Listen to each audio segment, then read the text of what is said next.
بسم اللہ الرحمن الرحیم۔ دوستو، آج ہم آپ کو ایک حکایت سنانے جا رہے ہیں۔ ہندوستان کے ایک دانا شخص نے مسافروں کا ایک گروہ دیکھا کہ وہ جنگل کی طرف جا رہا ہے، جبکہ وہ گروہ ایک ایسے جنگل کی طرف جا رہا تھا کہ جس میں کھانے پینے کے لیے ہاتھی کے سوا اور کچھ نہیں تھا۔ اس دانا نے اس گروہ کے لوگوں کو یہ نصیحت کی کہ اس جنگل میں تمہارا خالی معدہ تم سے کوئی غلطی نہ کروا دے، اس لیے میں تمہیں صرف یہ نصیحت کرتا ہوں کہ بھوک کی وجہ سے تم پر چاہے جیسی بھی مشکلات اور مصیبتیں آئیں، لیکن تم ہاتھی کے بچے کو شکار کر کے نہ کھانا۔ نصیحت کرنے والے نے بڑی ہی انسانی ہمدردی سے یہ سب کچھ بتا دیا کہ اگر تم ہاتھی کے بچوں کا شکار کرو گے تو ان کی ماں ہتھنی اس کا بدلہ ضرور لے گی، لہذا ہاتھی کے بچوں کو ہرگز نہ چھیڑنا اور نہ کھانا۔ ناصح نے اس گروہ سے کہا کہ میں تمہیں یہ نصیحت اس لیے بھی کر رہا ہوں کہ تم اپنی جان کو خطرے کے سپرد کرنے سے بچ جاؤ۔ گھاس اور پتوں پر قناعت کر لینا، لیکن ہاتھی کے بچوں کا شکار نہ کرنا۔ اور اے لوگو، یہ بھی جان لو کہ اس نصیحت کا مقصد نیک بختی کے سوا اور کچھ نہیں۔ یہ نصیحت کر کے ناصح ان لوگوں سے جدا ہو گیا اور اس گروہ نے جنگل میں اپنی راہ لے لی۔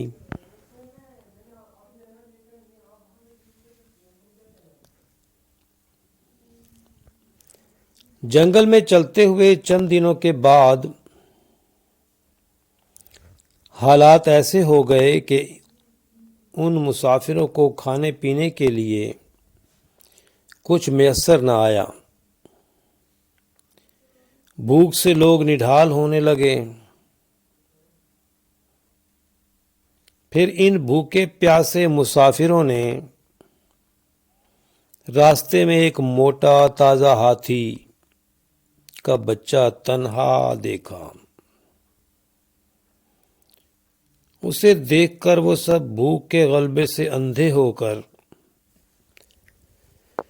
بھیڑیوں کی طرح ٹوٹ پڑے۔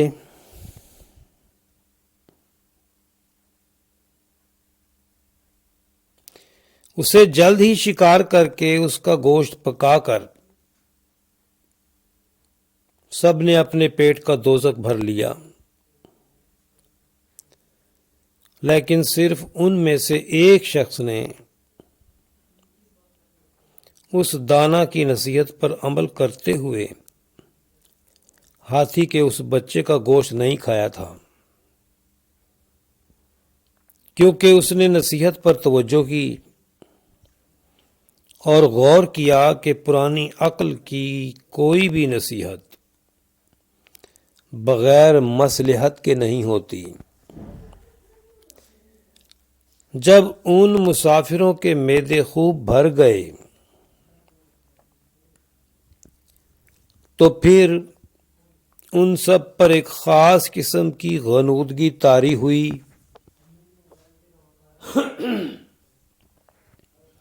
اور وہ سب سو گئے، لیکن ان سونے والوں کا وہ ساتھی جس نے گوشت نہیں کھایا تھا بدستور جاگتا رہا، بلکہ بھوکوں کو کب نیند آتی ہے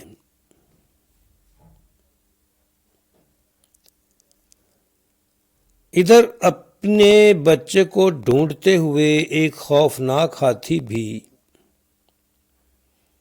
ان سونے والوں کے سر پر آن پہنچا۔ اس ہاتھی نے سب سے پہلے اتفاق سے اسی شخص کا منہ سونگھا کہ جس نے اس ہاتھی کے بچے کا گوشت نہیں کھایا تھا۔ ہاتھی نے اس شخص کے گرد 3 چکر کاٹے، پھر دوبارہ ایک بار اس کا منہ سونگھا۔ ہاتھی کو اس کے منہ سے کوئی ناگوار بو نہ آئی تو وہاں سے چلا گیا۔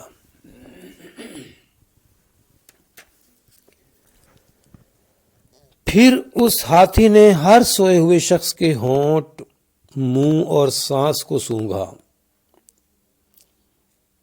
لہذا ہاتھی کو ہر ایک سے خاص بو آتی رہی، کیونکہ اس ایک کے علاوہ ہر ایک نے ہاتھی کے بچے کے گوشت کو پکا کر یا کباب بنا کر کھایا تھا۔ اس امر کا یقین کر لینے کے بعد کہ ان سوئے ہوئوں نے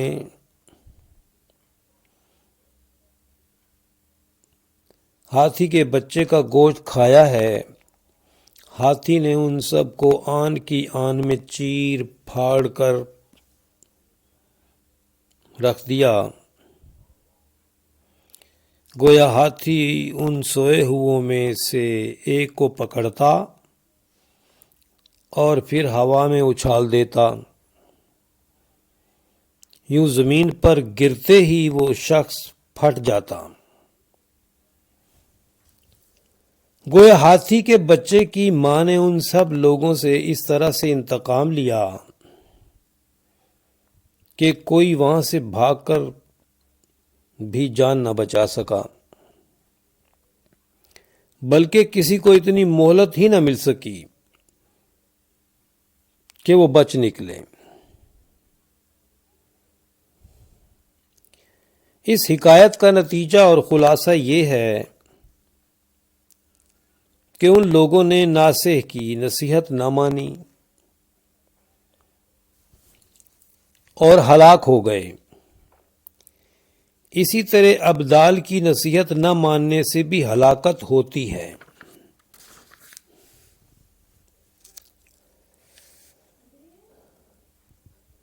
باز اور بطخوں کا واقعہ۔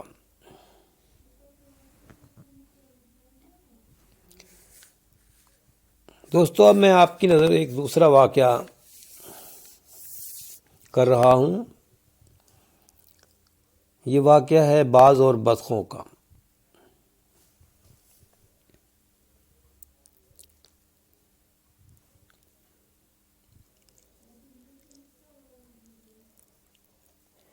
ایک بھوکے باز نے کئی بطخوں کو بڑی ہی مہارت کے ساتھ پانی میں تیرتے ہوئے دیکھا۔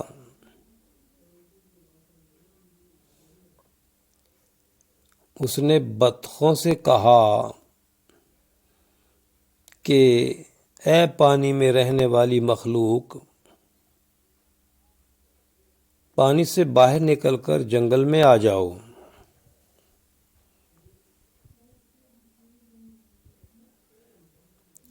جنگل میں تو کھانے پینے کی ہزاروں نعمتیں موجود ہیں،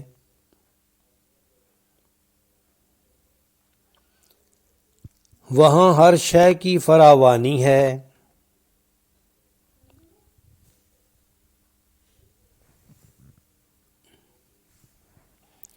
صحیح معنوں میں جنگل تو شکر بکھیرنے والی وادیاں ہیں۔ باز کی ان باتوں پر ایک عقل مند بطخ نے بڑی ہی بے نیازی کے ساتھ جواب دیا کہ اے ہواؤں میں اڑنے والے پرندے، ہمارے لیے یہ پانی ہی ایک مضبوط اور عظیم الشان قلعہ ہے۔ اس کے اندر ہمارے لیے امن اور خوشی ہے۔ ہم اس سے باہر نکل کر جنگل میں نہیں جا سکتی۔ اس کے ساتھ اس بطخ نے اپنی دوسری ساتھی بطخوں سے کہا، خبردار،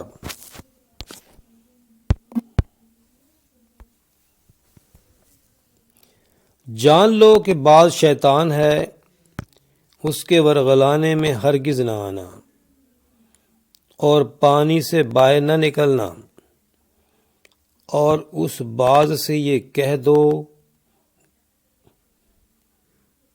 جا واپس ہو جا، ہمارے سروں پر سے دور ہٹ جا، ہمیں یہ تیری دعوت ہرگز قبول نہیں ہے، یہ تیری دعوت تجھے ہی مبارک ہو۔ اس دعوت خوش رنگ کے پردے میں ہمیں تیرے مکر ہرگز قبول نہیں ہے۔ ہمارے لیے یہ پانی کا گھر ہی کند اور کندستان ہے، ہمیں تمہارے ہدیے کی خواہش نہیں ہے، ہم تیرے دھوکے میں پھنسنے کے لیے ہرگز تیار نہیں ہیں۔ بطخوں نے باز کی دعوت پر بظاہر بڑے فائدے کے لیے دراصل اپنے بڑے فائدے کو نہ چھوڑا، اسی لیے وہ عافیت میں رہیں اور باز کا شکار بننے سے بچ گئیں۔ نتیجہ یہ نکلا کہ انسان کو تھوڑے فائدے کے لیے بڑے نقصان سے ہر صورت بچنا چاہیے۔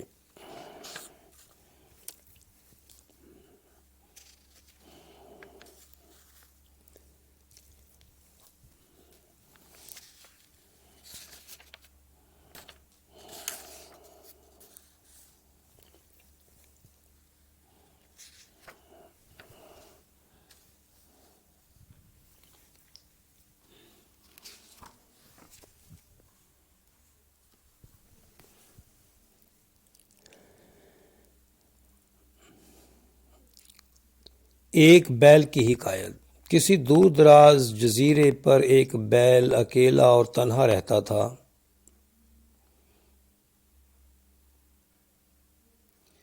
اس جزیرے پر چاروں طرف چرنے کے لیے عمدہ گھاس تھی۔ جزیرے پر اس بیل کا معمول یہ تھا کہ دن کے وقت وہ خوب چرتا رہتا تھا، یوں رات تک وہ اپنی ہوس اور بھوک کے ساتھ تمام جنگل چر لیتا تھا۔ اس قدر بے تحاشا کھانے پینے کی وجہ سے وہ بیل بہت موٹا تازہ اور چربیلا ہو گیا تھا۔ اس کا جسم بھی عام بیلوں سے بڑا ہو چکا تھا۔ وہ بیل دن بھر چرتا رہتا اور جب رات چھا جاتی تو وہ کل کی فکر میں ڈوب جاتا کہ سارا جنگل تو میں نے کھایا ہے، کل کیا کھاؤں گا۔ رات بھر وہ اس فکر میں غلطاں رہتا، یوں وہ بیل صبح تک اسی غم میں بہت کمزور ہو جاتا تھا۔ اس کے جسم کی چربی ڈھل جاتی اور دبلا پن آ جاتا تھا۔ لیکن قدرت الہی سے جب صبح ہوتی تو سارا جنگل اور جزیرہ بیل کو حسب سابق سبزے سے بھرا ہوا ملتا۔ سب چارہ اس بیل کی کمر تک اونچا اور لہلہاتا ہوا موزن ہوتا۔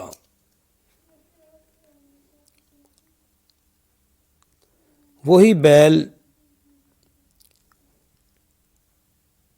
جو البقر کے ساتھ اس سبز وادی میں گھس جاتا اور پھر رات تک اس میں چرتا رہتا۔ اس کا جسم رات تک پھر بھاری بھرکم فربا اور موٹا تازہ ہو جاتا تھا۔ اس کا جسم چربی اور طاقت سے خوب بھر جاتا، لیکن شام کا اندھیرا چھا جانے کے بعد گھبراہٹ کے ساتھ وہ بخار میں مبتلا ہو جاتا کہ کل کیا کھائے گا۔